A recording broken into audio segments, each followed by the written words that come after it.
지금 신천지 개입설 아. 김민석 후보가 제기했습니다. 뭐 누가 뭐 신천지와 연루됐다 이런 얘기 한 마디도 안 했는데 어허. 아니 청청래와 신천지가 발끈하고 있어요. 이게 참 기현상입니다. 왜 이럴까? 그러니까요. 이게 일종의 좀 경고 사격을 하고 있다고는 그렇죠. 생각하는데 아니 김민석 후보가 한 말은 신천지를 얘기한 움직이지 건데. 마라.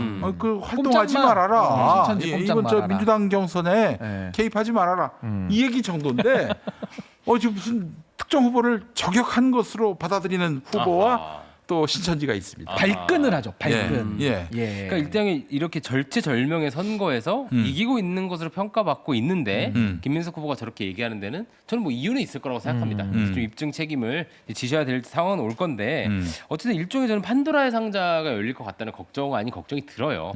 이게 왜냐하면 일종의 뭐 원래 이게 그 신천지가 호남 지역 쪽에 더 이게 크다는 그렇지. 얘기도 있잖아요. 그 저기 저 베드로 지파. 그죠, 베드로파. 네. 그렇기 때문에 원래 이게 저도 이번에 알았는데 개신교 안에 들어가서 교세를 확장을 해서 빼오는 전략을 그 이제 주로- 산홍기기 전략이라고 그렇지, 있죠. 그렇지. 신천지가. 그런 식으로 하기 때문에 또 네. 개신교가 또 호남이 강합니다. 네. 거기 이제 선교사들이 많이 계셨으니까 이제 그런 차원에서 그쪽에 이제 뭉터기표들이 나올 거라는 걱정 아닌 걱정, 우려를 이제 경고 사격을 한 거라고 생각하고요.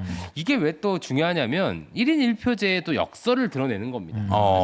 이렇게 뭉터기표가 쑥 들어가서 정당의 의사를 완전히 뒤바꿀 수 있거든요. 이 아주 대표적인 예시가 사실 네. 제가 있었던 정의당입니다. 아. 그러니까 왜냐하면 이제 노조 한 몇천 명이 네. 작정하고 청선 때 그래. 들어가면 우르르. 한 5천 표 가지고 들어가면 비례 1, 2번을 먹을 수가 있어요. 근데 그걸로 결과가 바뀌잖아요. 그러니까 그럴 수 있는 거죠. 그러니까. 그렇기 때문에 이런 작은 정당에서는 더더욱 이게 문제가 되고 신천지나 이런 그 거대 종교가 또 작정하고 몇만 표 가지고 들어가면 굉장히 큰 힘이 될 수 있는 거죠. 근데 근데 전 이게 왜 제가 기시감이 드냐면 민주당에도 이낙연 후보가 이재명 후보랑 대선 경쟁을 했을 때 그렇지. 3차 선거인단에서 이낙연 후보가 갑자기 60몇 프로를 얻어버리는 튀는 결과가 나와서 그때도 사실 무슨 이거 신천지는 어떤 종교 집단 아니야? 라는 의심이 나왔던 것도 사실이고 그렇죠. 예. 그때 당시에 국민의힘 어떻습니까? 실제로 신천지가 활동을 해서 신천지 통일교 유착 의혹 이거 지금 수사받고 있지 않습니까? 근데 그때 당시에 이준석 대표가 어떤 제도를 만드냐 당비 납부 당원이라는 걸 만들어서 1,000원만 내도 투표권을 주겠거든요. 1,000원짜리 당원. 그러면 1인 1표도 마찬가지입니다. 정청래 후보가 그렇게 목숨을 걸고 관철시키고자 했던 그 1인 1표라는 게 결국에는 국민의힘에서 당비 납부 당원 제도를 열어준 것처럼 당원들의 권한을 높여준 거거든요. 근데 안전장치를 안 걸어놓고 열어주다 보니까 아하. 저는 사실은 김어준의 영향력이 커지는 거를 걱정했는데 알고 보니 이게 좀 신천지나 어떤 종교단체의 힘이 커지는 거 아니야? 이런 의심을 사기에 너무 좋아요. 그러니까 여기에 대해서는 이미 김민석 후보도 공론화를 했기 때문에 네. 전 증거가 있다면 다 밝히셔야 되고 이 부분은 민주당도 예외는 아닐 수 있다. 좀 경각심을 가져야 된다고 봅니다.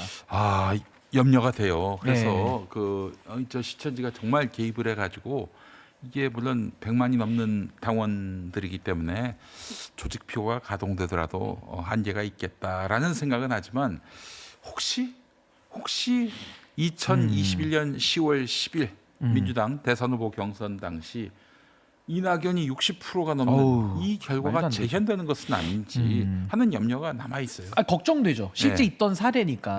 네. 그리고 주류는 좀 제가 늘 비유하자면 정규군에 가깝지 않습니까? 네. 그래서 또 조직화가 잘 돼 있고요. 그 특히 민주당 그 주류 어떤 전통적 지지 세대의 특징이 이제 오프라인 온라인으로 되게 잘 정책으로 뭉치는 거예요. 그러니까 청년들은 좀 그렇게 안 하고 온라인으로 주로 뭉치죠. 네. 그렇기 때문에 이제 그러니까 이제 딴지나 이런 그 뉴스공장의 응집력도 강한 거고요. 그러니까 그분들이 작정하고 달겨들면 상당히 이제 투표율이 낮을 경우 큰 힘을 발휘할 수 있는 건 맞습니다.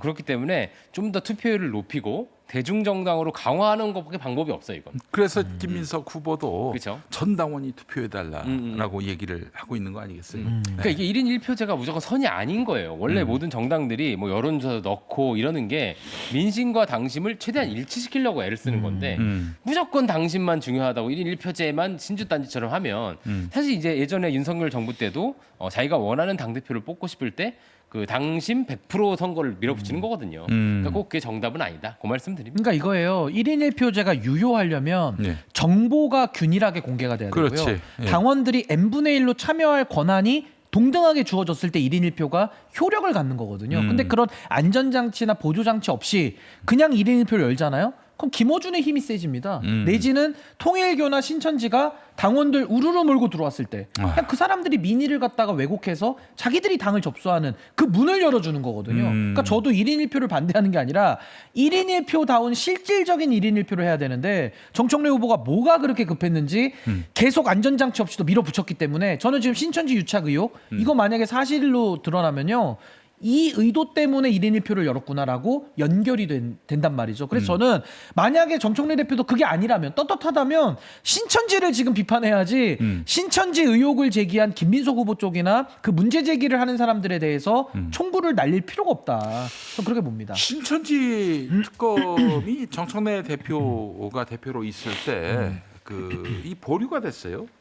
예. 그렇죠. 예, 보류가 됐는데 제가 그 기사를 오늘 열심히 찾아봤습니다. 오늘 방송 전에. 근데 이상한 현상을 발견했어요. 뭐 물론 이제 이와 관련해서 정청래 대표의 해명도 들어봐야겠습니다만은 1월 12일쯤에 특검 안 받고 그냥 검경이 수사하는 쪽으로 신천지 관련해서 결정이 났습니다. 민주당에서 그렇게 결정이 나가지고 이현주 최고위원도 이러면 안 된다. 특검으로 가야 된다. 그때 그 무렵에 얘기를 그렇죠. 했었고 근데 말이죠. 1월 12일이라고 제가 그랬나요? 1월 14일이라고 그랬나요? 12일이었던 것 12일. 같습니다. 그 이후에 정청래 대표가 최고위원 회의, 원내 이 회의, 그 이제 의원총회 거기서 계속 신천지 특검을 해야 한다라고 강조합니다. 그 이후에 왜 그러지? 왜 이미 다 끝났는데. 검경으로 이제 신천지 문제가 넘어갔는데 왜 계속 특검하자 이러는 거지? 이해가 안 되더라고요. 8월 16일 독립운동설이다. 다 끝나니까.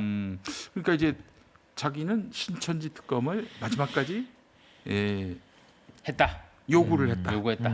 이걸 남기려고 한 것인지 그건 알 수가 없습니다. 이야기는 들어봐야 될 텐데. 그러니까 이거는 뭐 이상호 기자도 그렇고 되게 열심히 파고 계신 것 같고. 경향신문에서 정청래 뜻이다 이 보류가 이렇게 나왔어요. 아하. 그러니까 확실히 근데 신천지가 어떤 식으로 이 그 교세를 확장하고 정치권에 줄을 대는지 이런 거는 알아보고 싶긴 한데 사실 평화나무 이사장이시잖아요. 네네네. 그동안 이런 거를 좀 이제 많이 보긴 하셨습니까? 베드로파 막 잘 아시던데. 아 그럼요. 그 어떻습니까? 베드로 교회들은 지금 굉장히 홍역을 많이 알았어요. 이게 사실은 신천지가 별 볼 일 없는 종교였다가 베드로 지파의 그 지모 씨라는 분이 이제 거기 신천지에 나중에 들어와 가지고 지시에 교세를 어마어마하게 확장시킨 사람인데 이 사람이 아니 이런 식으로 하면은 교세 확장이 안 된다. 교회를 먹자잖아요. 그렇죠. 작은 교회들. 기성 개신교회를 먹어야 한다. 산업이기 전략, 추수꾼 전략. 가서 담임 목사, 부목사를 이간질시켜요. 그래서 담임 목사님을 내보내. 그게 그 NL 교회를 먹어. NL 주사파들이 잘하는 건데. 근데 그걸 그 했어요, 사람이 그 실제로. 출신이야. 그래. 내가 알고 있기는 그래. 그걸 했어요 실제로. 그래서 저 네. 베드로 지파 저 광주 쪽에 신천지는요. 그 학생들이 모이면은 젊은이들이 모이면은 이물량한 행진 꼭 부르고 그래. 그리고 거기에 극우 보수 쪽하고 가까운 것 같잖아. 근데 저 광주 쪽은 또 그치. 이거하고 좀 가까워. 그 노래는 잘못이 없는데. 근데 그 사람들이 그러면 정치 권력이라고 하는 당에 대해서는 안 했겠느냐? 국민의힘 했잖아요. 그럼 민주당만 안 했겠느냐? 그럼 이낙연의 그 결과 어떻게 설명이 돼요? 그 1인 1표에 왜 이렇게 집착을 하지? 이런 것들에 대한 의구심이 있기 때문에 아니 신천지 척결하자는데 어느 정치인이 반대합니까? 반대한 사람 딱 하나죠. 유착돼 있는 사람은 반대하겠죠. 그러니까 이거 반대할 이유가 없는 거예요. 근데 지금 정청래 후보 측의 반응은 좀 갸우뚱한 거죠. 좀 이상한데 반응을 왜 저렇게 내지? 그러니까 NL 운동권들이 만든 정부가 다시 문재인 정부죠. 아 맞아. 그리고 이재명 대통령은 운동을 안 했었죠. 그 차이가 있네요. 네. 거기까지만 냄새를 풍기겠습니다. 무브먼트입니다. 무브먼트. 냄새가 난다 이거죠. 네. 어물전에 썩은 내가 난다 이거죠. 제가 어제 분당 서울대병원에 갔는데 우리 저 심혈관 계통의 우리 저 교수님이 제 이제 주치의세요. 운동을 하시냐고 물어봤을 때 민주화 운동 열심히 하고 민주화 운동. 예. 엑서사이즈였네. 선거 운동도 가끔 하시고 선거 운동이나 과거에 선거 운동 많이 해서 가지고 이제 안 하고. 학생 운동도 많이 하고 운동이죠 다. 그런 거 말고요. 말고 이러시더라고요. 엑서사이즈요. 그 와중에도 의사 한번 웃겨보겠다고. 그러다가 이제 안 되면 농담 이렇게. 지독하네요 정말. 또 동부 시간 서부 시간 이렇게 잠깐 또 음력 음력으로 같이. 그린위치 천문대까지 가야 됩니다. 시간을 또 옮겨야 되고. 그러다 저 안 되면 어떻게 되는지 아십니까? 어떻게? 양자 역학으로 가야 됩니다.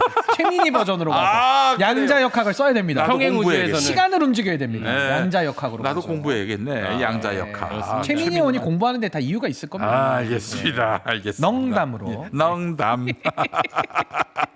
자, 그러면은 하여간 지금 이 문제와 관련해서 그 파장을 모르진 않을 것이고요. 김민석 후보가 그 정도 정무 감각은 있을 뿐이고 하니 이 선거 국면에서 이 신천지 유착설에 대한 뭔가 그 근거를 내놓는다면은 근데 이제 내놓을 것 같은 게 어제 또 송영길 후보도 홍준표 시장을 만나가지고 얘기를 들었다. 네. 방송에서 좀 얘기를 해보겠다. 근데 신천지 하면 홍준표 전 시장이 전공 과목이거든요. 그럼 왜냐면 국민의힘 쪽에 대해서 2021년 저 국민의힘 대선 후보 경선 과정에서 피해자예요 홍준표 그렇죠. 후보가. 눈앞에서 윤석열이가- 놓친 대통령. 윤석열한테 그걸로 당한 거거든요. 수사받고 있고 지금. 네. 근데 그걸 지금 송영길 후보가 가서 들었다는 얘기가 이거 의미심장한 거죠. 요게. 그러니까 이게 나름 김민석 후보의 승부수 아닌 승부수일 것 같은데 왜 그러냐면 일단 지금 보안 수사권이라는 이슈에 대한 관심도가 너무 높아요. 저는 이게 지금 김민석 후보가 상당히 우위를 가질 만한 전선이 되게 많다고 생각합니다. 저렇게 반명 대놓고 하는데 근데 이거 하나 딱 걸리는 식으로 저쪽에서 자꾸 얘기하는 게 보안 수사권이에요. 검찰 개혁 반대하는 것처럼 사실 그렇지도 않은데 네. 그러니까 여기서 좀 빠져나와야 될 필요는 있다고 그렇지. 생각합니다. 이슈 전환. 그렇죠. 네. 전환하는 차원에서 신천지 빡 박은 거라고 생각합니다. 야. 네. 어제 그 김규현 변호사가 아하. 여당 내에서 토론회가 있었는데 검찰이 보안 수사권 폐지를 원한다. 이렇게 말을 해가지고 이목을 끌었습니다. 아하. 왜 그런 건가요? 예? 그러니까 이제 검찰이 보안수사권 폐지를 원한다는 말 자체가 결국 검찰은 지금의 이 현실을 다 알고 있는 거예요. 그럼. 그러니까 경찰과의 어떤 뭐 협업으로 하면 된다, 뭐 보안 수사 요구만 하면 된다, 완전한 탁상공론이고 현실에서 돌아가지 않는다는 거를 뭐 돌아가신 김창민 감독 사건이나 그러니까 안타깝게 돌아가신 사건도 그 범인을 못 잡았거든요. 그 보안 수사로 다 검찰이 밝혀낸 거고 네. 이번에 장윤기 사건도 이미 경찰 아버지인 장윤기의 아버지가 다 증거 없애버린 거 아닙니까? 지금 그렇지. 국수본부장까지도 아마 수사 대상이 될 것 같은데 국수본까지. 국수본에서 지금 지시가 내렸다 이런 중앙의 얘기가 국수본까지. 그게 어제 지금 MBC 보도로 나왔거든요. 네. 그러니까 지금 이런 상황에서는 검찰 입장에서 지금 평범한 검사들 입장에서는 뻔히 안 될 걸 알고 있는데 맞아. 민주당이 계속 밀어붙이니까 그럼 당신들 뜻대로 해봐라. 그 결과는 국회가 책임져라. 네. 검사들도 그렇게 나오고 있다는 거죠. 예. 그러면 그게 나중에 책임을 진다는 거는 경찰의 잘못된 거를 이제는 이재명 정부가 책임을 떠안아야 되니까 왜 그렇게 가야 되냐 이제 이런 생각을 하는 것이고 저는 보안 수사권에 대해서 지금 경찰에 대한 통제 방안을 안 만들고 있거든요. 네. 민주당이. 네. 그럼 그 뒷감당 어떻게 할 것이냐. 저 되묻고 싶습니다. 네. 뒷감당은 어떻게 할 것이냐. 박찬훈 교수님이라고 한양대 제 교수님. 유명하신 의사님입니다. 분이죠. 저희 그러세요? 의사님. 로스쿨 예, 교수님. 인권법 전공. 아 맞아 한양대 나왔구나. 이분이 어제 네. 토론회 갔다 오셨는데 후기를 쓰셨어요. 예. 난 이 부분이 마음이 너무 아프던데. 탁 눈에 들어오는데 올 가을 이후 민주당은 검찰 개혁 하나로 엄청난 시련을 겪게 될지 모른다. 심하면 이것 하나가 정권의 운명까지 흔들 수 있다는 비관적인 걱정입니다, 예상이다. 과연 민주당과 정부는 검찰 개혁을 원만하게 마칠 수 있을까? 지금으로서는 비관적이다. 민주당 스스로 이 문제에서 뭔가 잘못됐다는 사실을 집단적으로 깨닫기 전에는 이 검찰 개혁의 늪에서 빠져나오기 어려울 것 같다는 생각이 든다. 그래요. 이 박찬훈 교수님은 예전부터 사실 이런 얘기를 하셨습니다.